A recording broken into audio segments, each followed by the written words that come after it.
El jardín que Aurora no recordaba.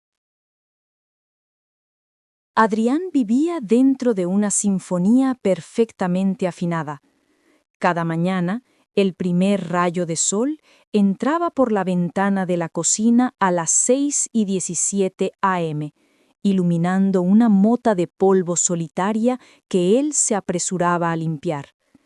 El café se colaba a las 6:30, el pan se tostaba a las 7, y a las 7:15, el sonido de los pasos de Aurora bajando la escalera era el compás que iniciaba el día.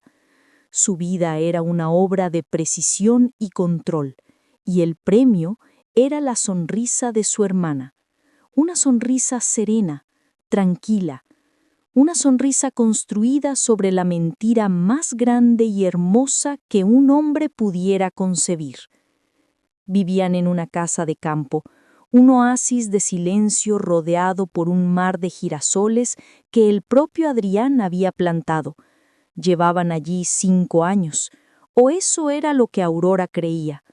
Según la historia oficial, la que Adrián había repetido hasta que se convirtió en su propia verdad, sus padres, 2 reputados biólogos, estaban en una expedición de investigación a largo plazo en el Amazonas. La comunicación era casi imposible. Unas postales genéricas llegaban cada tantos meses, con sellos extraños y una caligrafía que Adrián imitaba a la perfección durante noches de insomnio. «A veces siento que no los recuerdo bien», le dijo Aurora una mañana, mientras dibujaba en su cuaderno sentada en el porche. Tenía 19 años, pero en sus ojos había una inocencia casi infantil. Recuerdo el olor del perfume de mamá, a jazmín, y que a papá le gustaba el jazz, pero no puedo ver sus caras con claridad. Es por el tiempo, Aurorita. La memoria es así, respondió Adrián, podando con una precisión quirúrgica un rosal cercano. Su corazón martillaba contra sus costillas, un tambor desacompasado en su sinfonía perfecta. Pero pronto volverán. La verdad es que sus padres nunca volverían. La verdad estaba enterrada bajo 5 años de tierra en un cementerio a 200 kilómetros de distancia. La verdad era el chirrido de neumáticos sobre el asfalto mojado, el destello cegador de unos faros y el sonido de un cristal haciéndose añicos. Un accidente. Un conductor ebrio que se cruzó de carril. Adrián, que entonces tenía 22 años, iba en el asiento del copiloto y solo se rompió un brazo. Sus padres murieron en el acto. Aurora, en el asiento trasero, sufrió un traumatismo craneoencefálico severo. Despertó en el hospital un mes después, sin recordar nada. No solo el accidente, había perdido los últimos 3 años de su vida.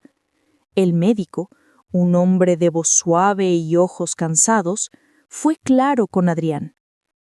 Amnesia disociativa.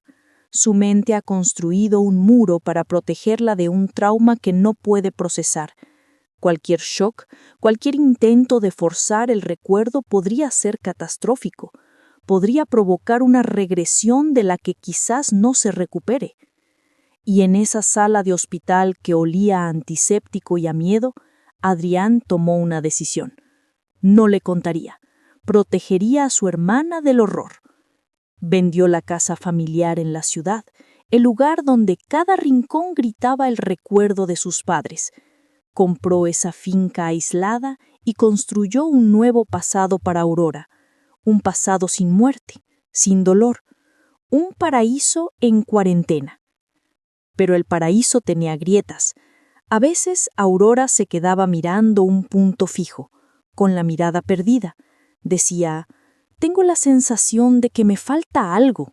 Sus dibujos, hermosos y detallados paisajes de los girasoles y la casa, siempre tenían una esquina en blanco, un pequeño cuadrado de lienzo vacío que nunca se atrevía a pintar. No sé qué va ahí, explicaba con frustración. Siento que si lo pinto, todo lo demás se borrará.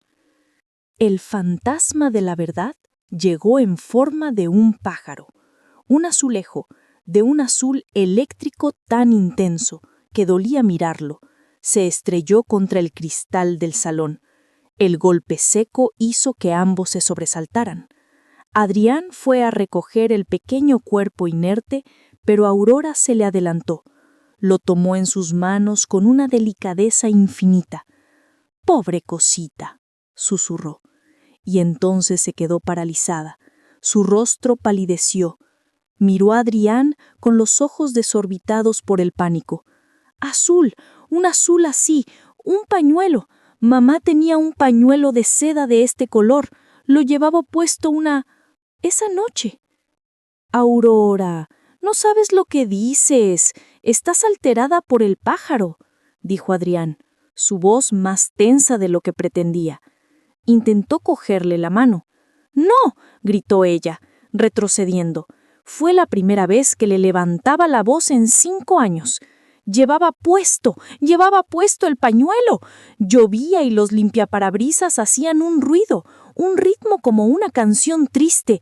Y las luces, Adrián, ¿por qué veo luces? Se llevó las manos a la cabeza, temblando. Adrián la abrazó, aterrado. «Tranquila, es solo un mal sueño, una mala pasada de la mente. Ya está, mírame, Aurorita. Estás aquí, estás a salvo». La meció suavemente repitiendo esas palabras como un conjuro hasta que los temblores cesaron, y ella se derrumbó en un llanto silencioso. Esa noche la sinfonía se rompió. La oyó caminar por el pasillo, abrir y cerrar cajones. A la mañana siguiente, Aurora tenía unas ojeras oscuras y una nueva determinación en la mirada. «¿Dónde están las fotos?», preguntó sin rodeos, mientras él servía el café. «¿Qué fotos?». «Nuestras fotos, de cuando éramos niños, con mamá y papá. No hay ni una sola foto de ellos en toda la casa, Adrián, ni una. Están guardadas en una caja, para que no se estropeen. En el destano», le mintió, sintiendo el sudor frío en su nuca. La verdad es que las había quemado todas, o casi todas. La obsesión de Aurora se centró entonces en el destano. La puerta siempre estaba cerrada con llave.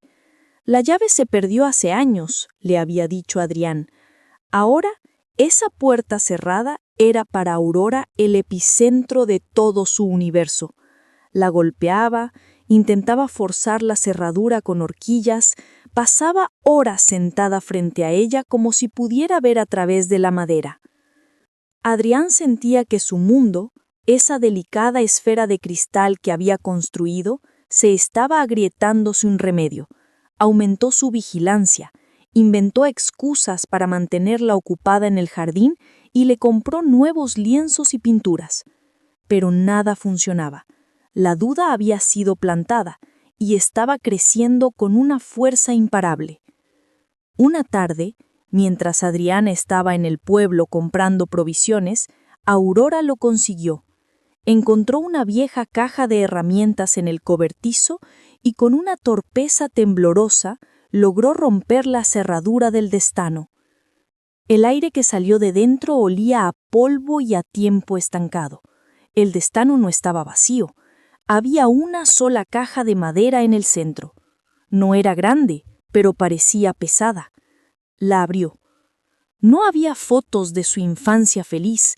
Entre telas estaban las pocas cosas que Adrián no había tenido el valor de destruir. La placa de biólogo del año de su padre, el último libro que su mamá estaba leyendo, con un marcapáginas en el capítulo 7, y en el fondo, una carpeta. Dentro de la carpeta, recortes de periódico. El titular le saltó a la vista, robándole el aliento. «Trágico accidente cobra la vida de un matrimonio de científicos». Leyó el artículo con un horror que le helaba la sangre. Los nombres de sus padres, la fecha, la descripción del coche, mencionaban a los 2 supervivientes, el hijo mayor, Adrián V., con heridas leves, y la hija menor, Aurora V., en estado crítico. Todo el aire abandonó sus pulmones. El destano empezó a dar vueltas. Las palabras del periódico se mezclaron con las imágenes que le habían estado acechando. El azul, el destello de los faros, el sonido rítmico de los limpiaparabrisas. Todo encajó en su lugar con la brutalidad de un hueso dislocado volviendo a su lugar. Recordó el olor a lluvia sobre el asfalto caliente. Recordó la canción de jazz que sonaba en la radio. Recordó la mano de su madre buscando la suya en la oscuridad un segundo antes del impacto. Cuando Adrián llegó a casa, un silencio antinatural lo recibió. La sinfonía se había detenido. Encontró a Aurora en el porche, sentada en su mecedora con la mirada fija en el jardín de girasoles. Tenía la carpeta sobre su regazo. Adrián se quedó paralizado. El momento que había temido